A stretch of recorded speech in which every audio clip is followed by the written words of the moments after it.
నందు ప్రియ దేవుని పిల్లలారా, మీ అందరూ శుభాభివందనాలండి. అందరూ బాగున్నారు కదండి. దేవుని దేవాల అందరూ బాగున్నారు అనుకుంటున్నాము. అయితే ఊరి నిండా ఎక్కడ చూసినా విపరీతమైన జ్వరాలతో బాధపడుతూ ఉన్నారు. దేవుడు వారందరికీ స్వస్థత, శాంతి, సమాధానం కలుగునుగాక. వాక్యంలోకి వెళ్దాం. సామెతల గ్రంథము 1వ అధ్యాయము 8వ వచనం చదువుతున్నాను, చూడండి.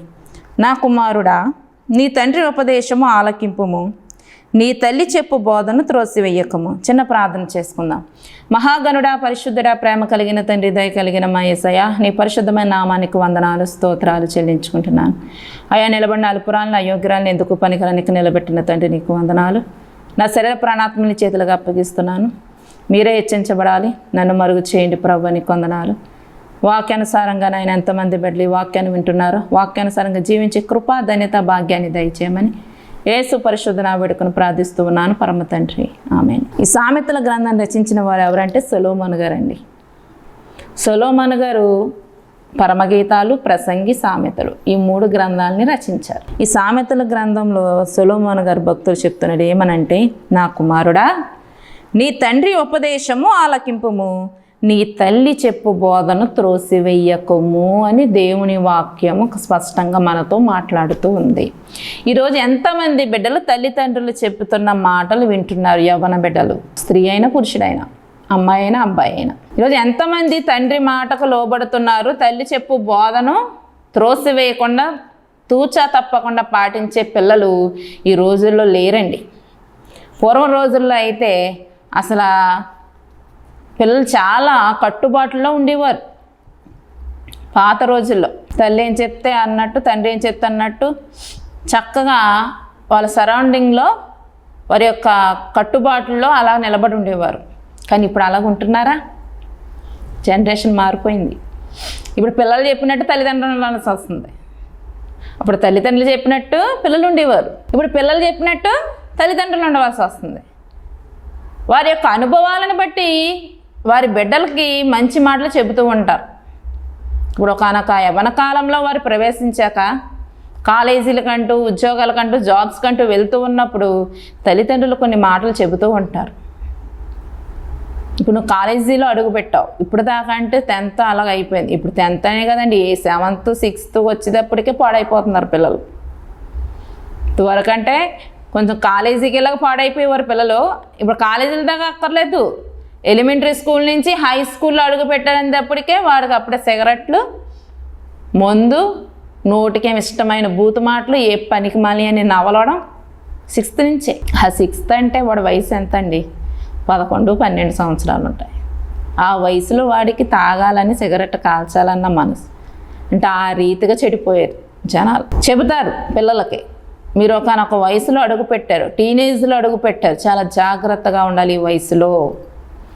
ఈ యవ్వన కాలంలో మీరు ఏం చేయాలి? చాలా జాగ్రత్తగా ఉండాలి. శోధనలు వస్తాయి, అనేక రకాలైన పాపం పొంచి ఉంది లోకంలో. అట్రాక్షన్ అవడానికి ఎన్నో రకాల వలయాలు, రంగుల లోకాల్ని సాతాను వేస్తూ ఉన్నాడు. ఒకసారి ఆలోచించండి. మీరు బయటికి వెళ్తున్నప్పుడు చాలా జాగ్రత్తగా ఉండాలి. మీ ప్రవర్తన జాగ్రత్తగా ఉండాలి, మీ నడవడిక జాగ్రత్తగా ఉండాలి, మీ మాట తీరు జాగ్రత్తగా ఉండాలి, మీ కట్టుబట్టు జాగ్రత్తగా ఉండాలి. ప్రతీది జాగ్రత్త కలిగి మలుసుకోండి అని తల్లిదండ్రులు చెప్తారు. తండ్రి చెప్పవలసిన తండ్రి చెప్తాడు, తల్లి చెప్పవలసిన తల్లి చెప్తాడు. అంటే కొన్ని కుమార్తెకు తండ్రి చెప్పలేడు, అలా అన్నప్పుడు తల్లి చెబుతూ ఉంటుంది. కొంతమంది తండ్రికి భయపడతారు కానీ తల్లికి భయపడరు. మా అమ్మే కదా అలాగ అంటారులే, మా అమ్మే కదా అని తల్లి చెప్పే మాటలను ఏం చేస్తారంటే త్రోసిపుచ్చేస్తారు. తండ్రి మీద భయంతోనో ఎక్కడ కొట్టేస్తారని ఎలాగనో కొంచెం తల్లి ఏం చేస్తాను, బుజ్జగిస్తుంది. మందలిచ్చి కూడా మందలిస్తూ ఉంటుంది, కొంచెం బుజ్జగిస్తూ ఉంటుంది. తండ్రి అలాగని తండ్రికి ప్రేమ లేదని కాదు, తండ్రి ప్రేమ చూపించేకాడ ప్రేమ చూపిస్తూ ఉంటాడు, గద్దించేకాడ గద్దిస్తూ ఉంటాడు. అంటే ఇంట్లో ఎవరొకరు భయం ఉండాలి పిల్లలకి. మరీ వాళ్ళని గారాబం చేసేసామంటే మాట వినరు. ప్రేమ చూపించేకాడ ప్రేమ చూపించాలి, కోపం చూపించేకాడ కోపం చూపించమన్నాం కదండి. చంపేసి ఇలా కొట్టేయకండి, మరీ కఠినతనంగా ఉండకండి. చెప్పే రీతిలో చెప్పండి, చెప్పే విధంగా వాళ్ళు కూర్చోబెట్టి చెప్పండి మాటలు. బయటికి వెళ్ళినప్పుడు నువ్వు ఖచ్చితంగా నువ్వు మామూలుగా ఎలాగ వెళ్తావో అలా వెళ్ళు. మళ్ళీ కాలేజీ నుంచి నువ్వు మళ్ళీ ఇంటికి రా. ఎక్కడికి మధ్యలో వెళ్ళకు. ఏ స్నేహితులు రమ్మన్నా వెళ్ళకు. ఏ పార్టీలకి రమ్మన్నా వెళ్ళకు అని నీ తల్లిదండ్రులు నీకు చెబుతున్నప్పుడు ఈరోజు వింటున్న పిల్లలు ఎంతమంది అండి? ఇంటి దగ్గర ఏం చేస్తారంటే వాళ్ళ నుంచి తప్పించుకోవడానికో అలాగే అమ్మ, అలాగే నాన్న, అలాగే సరే సరే నువ్వు చెప్పినట్టే నేను వింటాను, నువ్వు చెప్పినట్టే నేను చేస్తాను, ఎవరితో వెళ్ళను, ఎవరితో చెందను, నేను కాలేజీకి వెళ్ళి మళ్ళీ కాలేజీ నుండి ఇంటికి వస్తానని అంటా. కాలేజీకి వెళ్ళాక ఉంటారు కదా కొంతమంది స్నేహితులు, వాళ్ళు ఏం చేస్తారంటే ఫస్ట్ 2-3 సార్లు అంటారు, అమ్మో నేను రాను, మా డాడీ కొట్టేస్తాడు, మా అమ్మ తిట్టేస్తుంది, ఇలాగ వెళ్ళొద్దని చెప్పారు, నేను ఇంటికి వెళ్ళిపోతాను. 2-3 సార్లు వెళ్ళిపోద్ది పాపం. ఒక్కోసారి ఆకర్షించేస్తారు కదా, వాళ్ళు ఏం చేస్తారంటే ఆ పక్కన ఉన్న వాళ్ళు అలా కాదు, ఇలాగ అక్కడ ఎంత బాగుంటుందో ఎంత ఉంటుందో, పార్టీ అన్నప్పుడు కూడా రావా, నీ స్నేహితురాలు పుట్టినరోజు పార్టీకి కూడా రావా నువ్వు, అయ్యో పార్టీకి వస్తే మటుకు ఏమైపోద్ది, అలాగా అయితే నీతో మాట్లాడినేనని ఏం చేస్తారు, బ్లాక్మెయిల్ చేస్తూ ఉంటారు. పాపం ఈవిడ ఏం చేస్తుంది, కొంతమంది మొహమాట వస్తూ ఉంటారు, మాట అనలేక, మాట ఖచ్చితంగా చెప్పలేక, సర్లేవే మరి గుమ్మన అయిపోద్ది కదా, గుమ్మన అయిపోతుంటేనే వస్తానని అంటారు. ఇంట్లో చెబితే పంపించరు. ఇప్పుడు ఏమంటుంది, కాలేజీకి వెళ్తున్నాను అంటుంది. కాలేజీకి వెళ్ళాక అక్కడి నుంచి కాలేజీకి అని చెప్పినప్పుడు పార్టీకి వెళ్ళిపోద్ది. కాలేజీ నుంచి ఇంటికి ఫోన్ వస్తుంది, మీ అమ్మాయి కాలేజీకి రాలేదు. చూసారా ఎంత బాగుందో? అంటే దుష్టుడు ఏదో ఒక రూపంలో నిన్ను వాడే చెరలో పాడేసుకోవాలని చూస్తున్నాడు, వాడు వలలో పాడేసుకుని నిన్ను వాడితో పాటు ఆ పాతాళాన్ని తీసుకెళ్ళిపోవాలని చూస్తూ ఉన్నాడు, ఆ పాప బంధకాలను నిన్ను బంధించేయాలని చూస్తున్నాడు. అయితే ఆ నిమిషంలో నీ తల్లిదండ్రులు చెప్పిన మాటలు నీకు గుర్తురావు. నీ స్నేహితురాలు అవి నాతో మాట్లాడవద్దు, అయితే నీతో ఇంకా మాట్లాడి నీతో స్నేహం చేయను అని చెప్పే 4 మాటల గురించి నువ్వేమైపోతున్నావంటే అయ్యో మాట్లాడకపోతే ఎలాగా అని ఆ స్నేహితురాలకు నువ్వు ఎడిక్ట్ అయ్యి, లేకపోతే స్నేహితుడికి ఎడిక్ట్ అయ్యి నువ్వు వెళ్ళిపోతున్నావు. అక్కడ పాపం పొంచి ఉన్నది, ఆ పాపంలో నువ్వు పడిపోతున్నావు. తర్వాత తల్లిదండ్రులు ఎంతో బాధ పడవలసి వస్తుంది. నీ తల్లి చెప్పిన బోధన ఏం చేయకూడదంటే త్రోసివేయకూడదు. నీ తండ్రి నీ చెప్పిన ఉపదేశాన్ని వినాలి. కొంతమంది తల్లిదండ్రులు చెప్తే వాళ్ళు ఎంత తీసుకొచ్చేస్తుందో పిల్లలకి. చెప్పిందే చెప్తావేటమ్మా బాబు, ఓ సనిగిందాను సనిగినట్టే ఉంటావు, గొనిగిందాను గొనిగినట్టే ఉంటావు, చెప్పిందాను చెప్పినట్టు ఉంటావు, నీకు చాలా చేదస్తం ఎక్కువైపోయింది, మాకు తెలియదే ఎలాగ ఉండాలో, ఇప్పుడు జనరేషన్ ఎలా ఉండాలో మాకు తెలీదా, మీదంతా పాతకాల పద్ధతులు, తాలేమో జడ వేసుకోవాలంటావు, నూనె ఎట్టుకోవాలంటావు, ఫ్యాషన్ డ్రెస్సులు వేసుకోవద్దంటావు, అంత పాతకాలం ఇవి. ఇప్పుడు ఎవరు ఉంటున్నారు ఇలాగా, అందరు దెయ్యాల్లాగా ఎరబోసేసుకుని వెళ్ళిపోతున్నారు, మూతులకి ఇంత రంగులు పామేసుకుని వెళ్ళిపోతున్నారు, ఫ్యాషన్ జబ్బలేని బట్టలు వేసుకెళ్ళిపోతున్నారు, చిరిగిపోయిన ప్యాంట్లు వేసుకెళ్తున్నారు. ఇప్పుడు ఫ్యాషన్ ఇది అంటారు పిల్లల్ని అడిగితే. తల్లి అంటదమ్మా చక్కగా తలదూకోమ్మా, చక్కగా జడేసుకో, సక్రమైన బట్టలు మంచి దుస్తులు వేసుకో, అసభ్యకరమైన బట్టలు వేసుకోవద్దు, ఆ భయంకరమైన ముఖానికి మేకప్ ఎందుకమ్మా, చక్కగా పౌడర్ రాసుకుని చక్కగా పద్ధతిగా వెళ్ళు అని చెబుతారు తల్లిదండ్రులు. కానీ ఈరోజు ఈ కాలపు యూత్ బిడ్డలు ఎలాగుంటుంది, అవి ఇష్టం ఉండదు. జడెందుకు, తలలా ఎరబోసేసుకుని దెయ్యంలాగా వెళ్ళిపోతాను. పెదాలకి ఎంత ఎర్రగా ఎర్రెత్తినట్టు పండుకోతికి మూతుంటో చూడండి, అలా ఎర్రెత్తినట్టు పామేస్తారు. ఓ మేకప్ ఎంత వేసేస్తారంటే నిజంగా నల్లగా ఉన్న వాళ్ళు కూడా తెల్లగా కనబడతారు, అంత మేకప్ వేసేస్తారు. బట్టలేమో అసభ్యకరమైన బట్టలు. తల్లిదండ్రులు చెబుతారు అలా వద్దు అంటే వాళ్ళ కోపం. ఇప్పుడు యూత్ ఇలాగే ఉంటారు, ఇదే ట్రెండ్, ఇదేంటంట ట్రెండ్ అంటే ఇది, ఇప్పుడు ఇలాగే వెళ్ళాలి. అలాగే వెళ్ళకపోతే నేను కాలేజీలకు రానివ్వరన్నారా, అలా వెళ్ళకపోతే కాలేజీలో మేము పాఠాలు చెప్పమని అంటున్నారా, ఇది వీళ్ళ కల్పించుకున్నదే. తల్లిదండ్రులు ఎప్పుడైనా బిడ్డలు బాగోవాలని చెబుతారు, వాళ్ళ మీద కోపం గురించి చెప్పరు. యవనస్తురాలా, ఈ వాక్యం వింటున్న యవన బిడ్డలారా, మీ కొరకే, మీ తల్లిదండ్రులు మీ కొరకు చెప్పేది మీరు బాగుండాలనే, మీ జీవితాలు బాగుండాలనే, మీరు పాపంలో పడకూడదనే, మీ జీవితాలు నాశనం అవ్వకూడదు. కానీ తల్లిదండ్రులు ఎంత దుర్మార్గులైనా తమ బిడ్డలు దుర్మార్గంగా ఉండాలని కోరుకోరు. మేము ఒకప్పుడు పాపంలో బ్రతకాము, పాపంలో తిరిగాము, అటువంటి పాపం స్థితి మీరు బతకూడదరా, మీరైనా మంచిగా ఉండండి అని ఆ తల్లిదండ్రులు మీకు ఏం చెబుతున్నారు, మంచి చెబుతున్నారు. వారి జీవితాలంతా చూసొచ్చిన వాళ్ళు. చెప్పినప్పుడు విని వారి మాటకి, వారు చెప్పిన మాటకి నువ్వు లోబడి ఉంటే నీ జీవితం బాగుంటుంది. ఈ రోజులు ఎవరు తల్లిదండ్రులు చెప్పిన మాట వినట్లేదండి. మాకు తెలుసులే అంటున్నారు. ఏం తెలుసు? ఏ తల్లిదండ్రులు కూడా తమ బిడ్డలు బాగోవాలి అని అనుకుంటారు, కానీ బాగోకూడదని చెడ్డ మాటలు చెప్పే తల్లిదండ్రులు ఉండరు. ఎక్కడో కొంతమంది ఉంటారు అనుకోండి, ఎక్కువ శాతం తల్లిదండ్రులు వారి బిడ్డలు బాగోవాలని చెప్తారు. వారి మీద కోపం ఉండదు, ఏముండదు. కానీ వాళ్ళకి ఎలాగ అర్థమో తెలుసా? నేనంటే నా తల్లిదండ్రులకి ఇష్టం లేదు, నేను చక్కని బట్టలు వేసుకుంటుంటే నా తల్లిదండ్రులకి ఇష్టం ఉండలేదు, నేను చక్కగా రెడీ అవుతుంటే నా తల్లిదండ్రులకి ఇష్టం ఉండలేదు, నేనంటే నా తల్లిదండ్రులకి ఇష్టమే లేదు. నన్ను చాలా చిన్న చూపు చూస్తున్నారు. ప్రతి దానికి నాకు ఏదో ఒకటి చెప్తూనే ఉంటున్నారు, చిన్నదానికి పెద్దదానికి. ప్రతిదానికి చిన్నదాని మీద నా మీద కోప్పడుతూనే ఉంటున్నారు. ఛీ, ఎందుకు వచ్చిన బ్రతికిది, ఎందుకు వచ్చిన జీవితమో. నా తల్లిదండ్రులు కూడా నన్ను అర్థం చేసుకోవట్లేదు, నా తల్లిదండ్రులు కూడా నాకు ఇష్టానుసారంగా ఉండడానికి వాళ్ళు ఒప్పుకోవట్లేదు. ఛీ, వీళ్ళతో ఉండే కానీ ఎక్కడికైనా వెళ్ళిపోతే బెటర్, ఎక్కడైనా మా ఫ్రెండ్స్ దగ్గరికి వెళ్ళిపోయి హాస్టల్ అంటే వెళ్ళిపోయి అక్కడ ఉంటే బెటర్. వీళ్ళ దగ్గర ఉంటే ఇలా నా బుర్ర తినేస్తూ ఉంటారు, నా ఇష్టానుసారంగా నన్ను బ్రతకనివ్వరు అని ఆలోచిస్తున్నావా?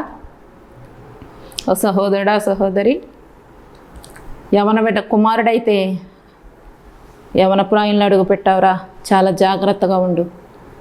ఎందుకంటే కొంతమంది దుష్ట స్నేహితులు ఉంటారు. సిగరెట్ తాగుదాం రారా, తాగుదాం రారా, తిరుగుదాం రారా, చిందేద్దాం రారా అంటూ ఉంటారు. వెళ్ళకు అని చెబుతాడు కుమారుడికి. వింటాడా? ఇదేంటి నానా, ఫ్రెండ్స్తో కాసేపు బయటికి వెళ్ళకూడదా?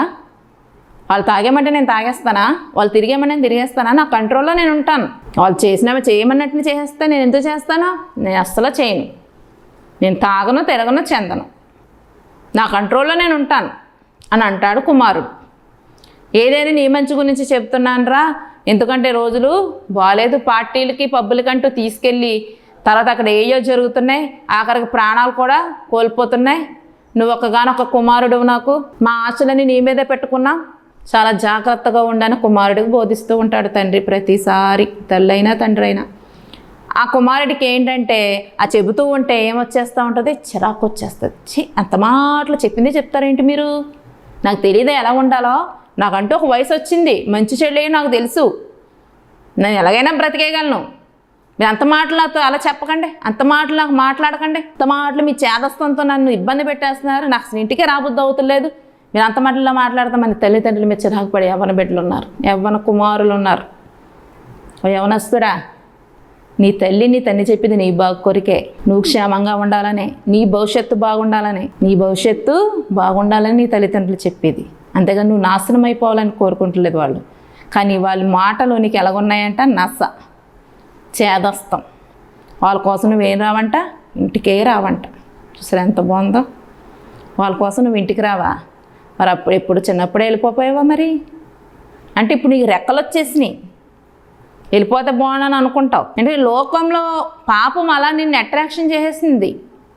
ఇంకా దాని మీద ఉన్న దృష్టి నీ తల్లిదండ్రులు ఎందుకు చెప్తున్నారో నా బాగు గురించే కదా అని వాళ్ళ ప్రేమను నువ్వు త్రోసిపుచ్చేస్తున్నావు. ఒకసారి ఆలోచించి ఒక యవనస్తురాలా. ఎందుకంటే స్నేహాలు, కొన్ని మంచి స్నేహాలు ఉంటాయి, కొన్ని చెడ్డ సహవాసాలు ఉంటాయి.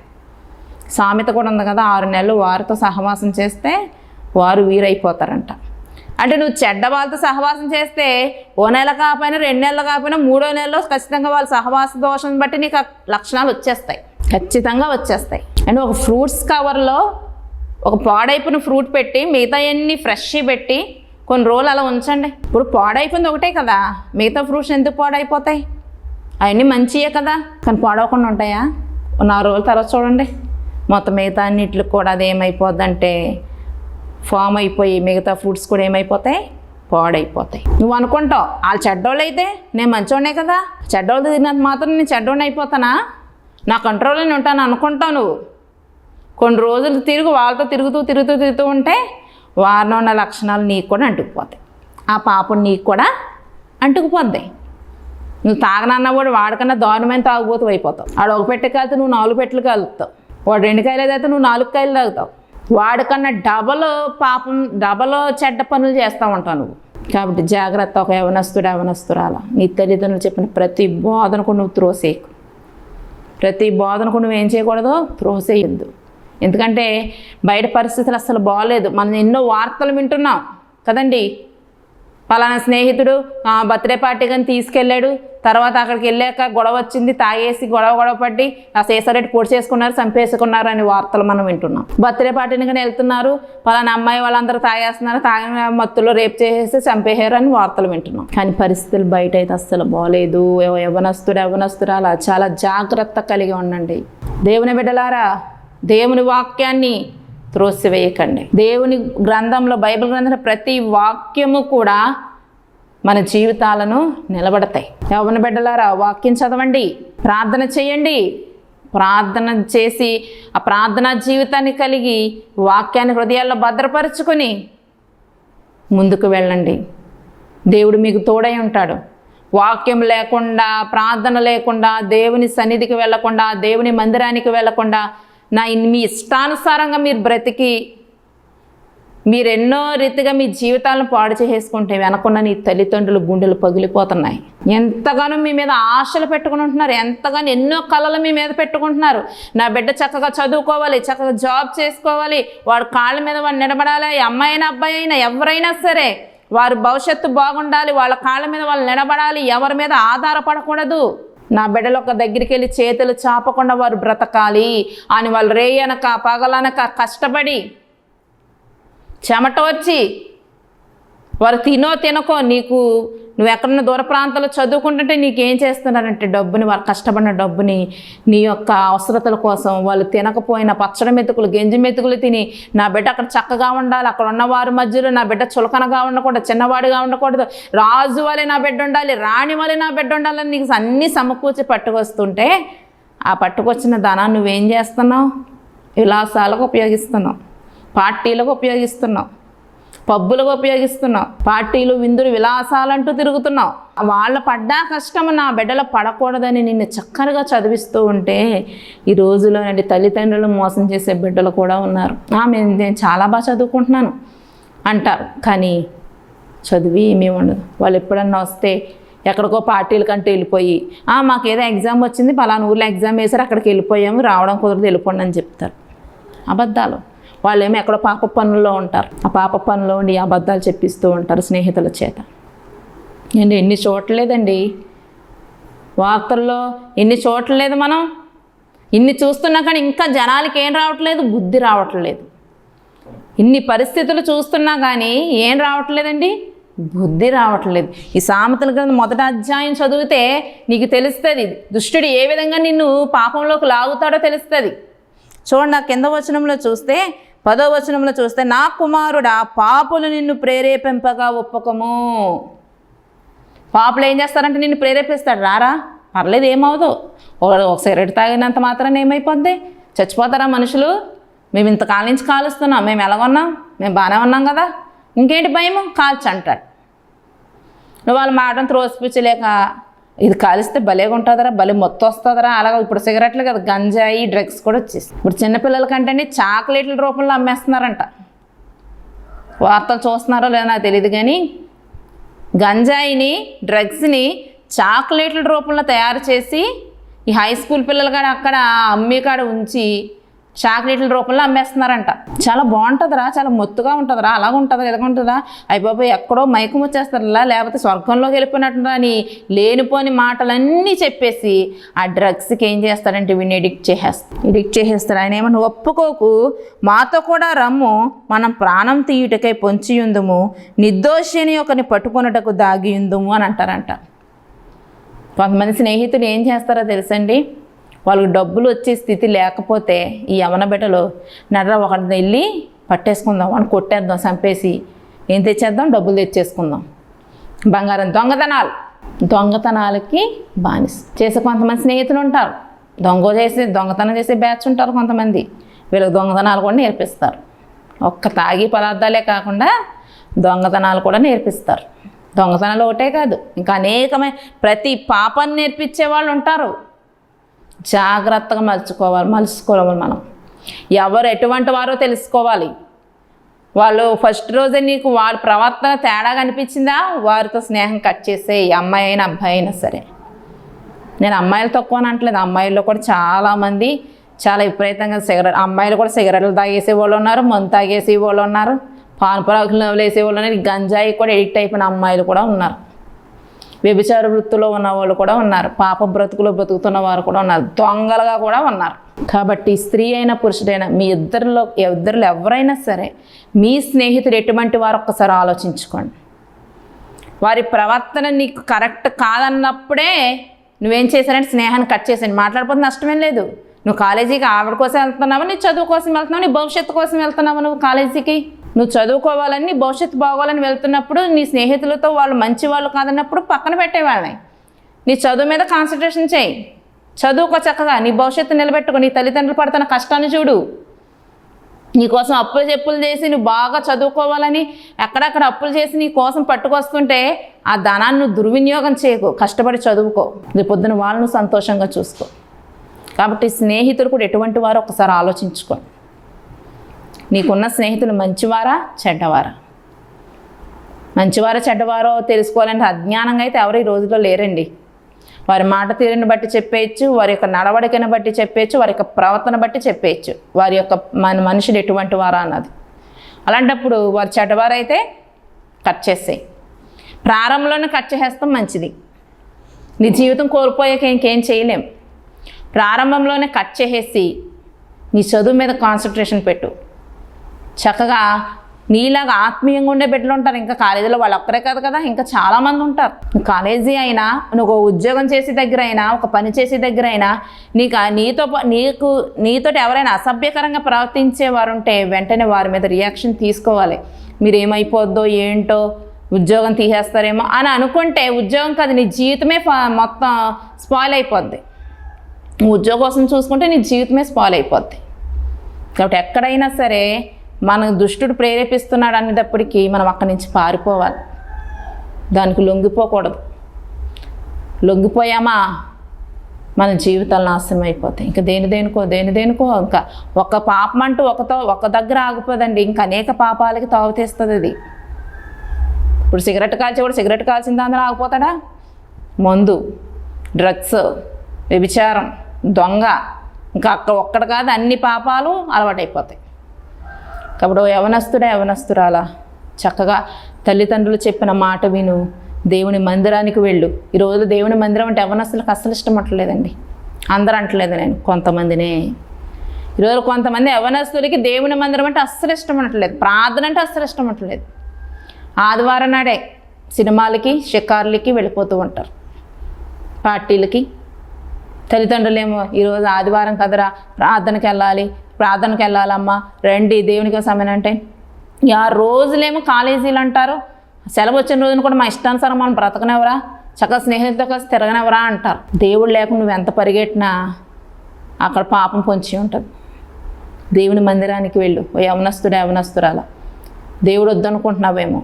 నీకు బలం ఉంది, గొప్ప అందం ఉంది, గొప్ప జ్ఞానం ఉంది, తెలివి ఉంది, నేను చక్కగా చదువుకుంటాను, నాకేమో చక్కని జాబ్ ఉంది, ఆ జాబ్ ఉంది, ఇంకే నాకు దేవుడు అవసరం లేదని అనుకుంటున్నావేమో. ఓ యవనస్తురాలా, దేవుడు లేకుండా ఇవేమీ నీకు అసాధ్యం. జ్ఞానం ఇచ్చేవాడు ఆయనే, తెలివి ఇచ్చేవాడు ఆయనే, నీకు ఆరోగ్యం ఇచ్చేవాడు ఆయనే. నువ్వు ప్రతి ఎగ్జామ్లో నువ్వు రాస్తున్నావంటే ఆ రాస్తున్న దాంట్లో విజయం వస్తుందంటే ఆ విజయాన్ని ఇచ్చేవాడు కూడా దేవుడే. కాబట్టి యవనస్తురాలా, తల్లిదండ్రులకు లోబడండి, దేవునికి లోబడండి, దైవజనునికి లోబడండి, దేవుని వాక్యానికి లోబడండి. చెప్పిన ప్రతి మాట వినండి. దేవుని సన్నిధికి మొదటగా నువ్వు దేవుని సన్నిధికి వెళ్ళండి. ఇప్పుడు వరకు మీరు దేవుని సన్నిధికి వెళ్ళని వారుగా ఉన్నారేమో. యవ్వన కాలమందు ఆయన కాడి మోయట నరునికి మేలు. దేవుని కాడి మోయాలండి, లోకపు కాడులు కాదు మోయడం. యవనస్తులారా, దేవుని కాడి నువ్వు మోయి అది యెహోవాయే మోపును అని దేవుని వాక్యం సెలవిస్తుంది. దేవుని కాడంటే దేవుని పని. యవన కాలంలో దేవుని పరిచర్యలో ఉండు, దేవుని సన్నిధిలో ఎదుగు, దైవజన్య వెన్నంటే ఉండు. దేవుడు చక్కగా నీ జీవితాన్ని చక్కబెడతాడు. నీ జీవితానికి కావాల్సిన ప్రతీది ఇస్తాడు. నేను చదువు సంధ్యలు మానేసి ఉండమని చెప్పట్లేదు. నేను మీ చదువు మీరు చదువుకోండి, మీ జాబ్స్ మీరు చేసుకోండి, కానీ దేవుని సన్నిధిని నిర్లక్ష్యం చేయొద్దు. అండ్ ఈ యవ్వన కాలంలోనే మీ జీవితాన్ని దేవునికి ఇవ్వాలండి. ఎప్పుడో ముసలోడు అయిపోయి కోలారు జాపుకున్న సమయంలో ఎందుకు అవసరం దేవునికి? అప్పుడు ఏం చేయగలరు మీరు? దేవుని పని చేయగలరా? చేయలేరు. యవ్వన కాలంలో దేవునికి నీ జీవితాన్ని అప్పగించు. నీ జీవితాన్ని దేవుని సన్నిధిలో పెట్టు. దేవుడు నీ జీవితాన్ని ఏ రీతిలో నడిపిస్తాడో అని నడిపిస్తాడు. దేవుడు నీకు తోడుగా ఉంటే నువ్వు వెళ్ళి ప్రతి చోటకు దేవుడు నీకు తోడుగా వస్తాడు. అపాయం పొంచి ఉంటే అపాయం నుండి నేను తప్పిస్తాడు. దానికి బెస్ట్ ఎగ్జాంపుల్ యోసేపు గారేనండి బాబు. ఆయన యవ్వనస్తుడు. యవ్వన కాలంలో దేవుని పట్ల ఎంత నీతిమంతుడిగా బ్రతికాడండి యోసేపు. ఆ పోతిఫర్ భార్య ఎంతగా శోధించింది. కానీ యవ్వన కాలంలో ఆ సమయంలో అక్కడ తండ్రి లేడు, తల్లి లేదు, తోబుట్టువులు లేరు, ఎవ్వరు లేరు. చేయాలనుకుంటే పాపం చేయొచ్చు. కానీ నా దేవుడు ఉన్నాడు. ప్రతి ఆ యోసేపు గురించి ఆదికాండం 39వ అధ్యాయంలో చదివితే యోసేపుకు నేను తోడయ్యున్నాను, నేను తోడయ్యానని దేవుడు ఎన్నోసార్లు రాయించాడు అక్కడ. అంటే దేవుని తోడు యోసేపుకు ఉంది. యోసేపు అనుకుంటున్నాను, ఇటువంటి దుష్ట కార్యాన్ని నా దేవునికి విరోధంగా నేను ఎలా చేయగలను అంటాడు యోసేపు. నిన్ను కూడా ఒక పాపం పొంచి ఉంది కదా, నిన్ను కూడా పాపం ప్రేరేపిస్తుంది కదా, నువ్వు ఆ పాపానికి వెళ్ళిపోతున్నావా అంటే యోసేపుకి దేవుడు చూస్తున్నాడన్న భయం ఉంది. నేను ఈ పాపం చేయను, నా పాపం నుంచి పారిపోయాడని ఇదివరకు ఒకసారి ప్రసంగంలో చెప్పాను. యవనస్తురాలా జాగ్రత్త. పాపం నిన్ను ప్రేరేపిస్తే ఆ పాపం నుంచి నువ్వు పారిపో. నీ తల్లిదండ్రులు చెప్పిన మాట ఖచ్చితంగా విను. దేవుని మందిరానికి వెళ్ళు. ఇప్పుడు వరకు దేవుని మందిరాన్ని నిర్లక్ష్యం చేసిన వారుగా ఉన్నారేమో ఒక్కసారి ఆలోచించండి. ప్రార్థనలు అంటే నిర్లక్ష్యంగా ఉన్నారేమో యవనస్తురాలా. యవ్వన కాలంలోనే దేవుని కోసం బలంగా వాడబడాలి, దేవుని కోసం బలంగా పని చేయాలి. ఒకసారి ఆలోచించండి యవనస్తులారా.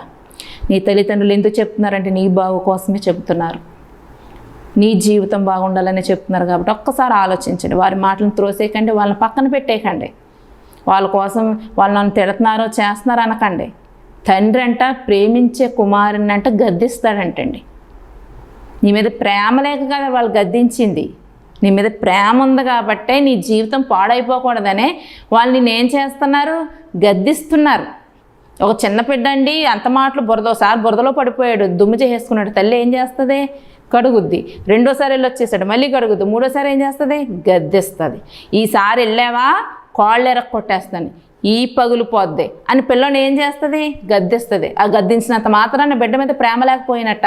అంటే గద్దిస్తే అమ్మ ఈసారి వెళ్తే మా అమ్మ ఖచ్చితంగా నన్ను కొట్టేస్తుందేమో అని వాడికి ఆ భయం ఉండి మరల దాని జోలికి వెళ్ళాడు.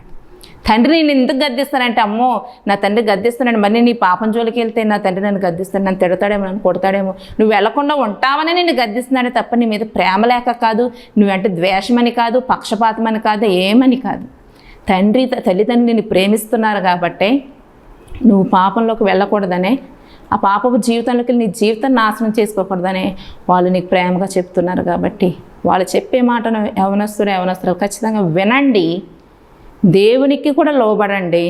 ప్రార్థనలకు వెళ్ళండి, మందిరాలకు వెళ్ళండి. వెళ్ళకుండా ఇళ్ల వద్ద వ్యర్థం గడుపుతున్న యవనస్తున్నారు. దేవుడిలో నీతోనే మాట్లాడుతున్నాడు.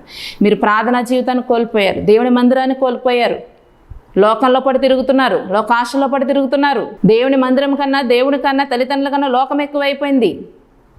అందుకే దేవుడు మీతో సూటిగా మాట్లాడతారు. కాబట్టి ఈరోజే మీరు ఏం చేయాలంటే దేవుని మందిరానికి వెళ్ళండి, తల్లిదండ్రులకి లోబడండి, వారు చెప్పిన మాట వినండి. దైవజనులు చెప్పే వాక్యాన్ని బట్టి మీ జీవితాన్ని సరి చేసుకోండి. అప్పుడు దేవుడు మీ పట్ల కూడా కృప చూపిస్తాడు, మీకు చక్కని జీవితాలను అనుగ్రహిస్తాడు. అట్టి కృప దేవాది దేవుడు మీ అందరికీ దయచేయునుగాక. ఆమె ప్రార్థన చేసుకుందాం. మహాగణుడా, పరిశుద్ధుడా, ప్రేమ కలిగిన తండ్రి నీకు వందనాలు. అయ్యా, చెప్పబడిన వాక్యాన్ని ఎంతమంది యవ్వన బిడ్డలు నాయన స్వీకరించి ఉన్నారో వారి జీవితాల గొప్ప కార్యం మీరు జరిగించండి. వారి బ్రతుకులను సరిచేయండి. మందిరానికి వెళ్ళాలన్న హృదయాలను మీరు ప్రేరేపించి మీరు సహాయం అందించమని, మీ కృప చూపించమని యేసయ్య పరిశుద్ధ నామమున వేడుకొని ప్రార్థిస్తున్నాను పరమ తండ్రి. ఆమేన్. Praise the lord.